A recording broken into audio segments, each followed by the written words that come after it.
профессия играет немаловажную роль в жизни человека. Это начало взрослой жизни, новый путь, новый этап, который вам предстоит пройти. Евгений, кем ты мечтаешь стать в будущем? Я в будущем хочу построить машину. Так, его же уже построили.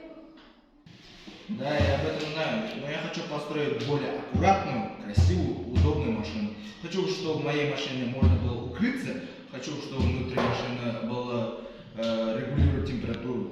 И хочу, чтобы моя машина ездила не менее 100 км. Это же невозможно! Это же невозможно!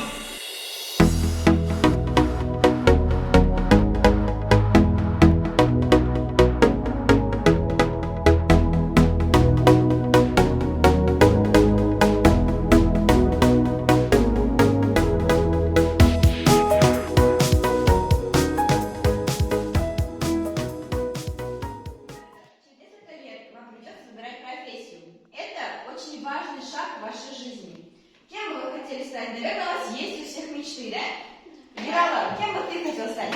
Я бы хотела стать машиностроителем, ведь мой прадедушка в детстве мечтал тоже стать.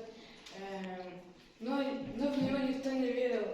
Но несмотря ни на что, он добился своей мечты. И сейчас мы имеем возможность ездить на хороших машинах. Я хочу продолжить дело своего прадедушки и изобрести машину, которая могла бы трансформироваться в водный, наземный и летающий транспорт.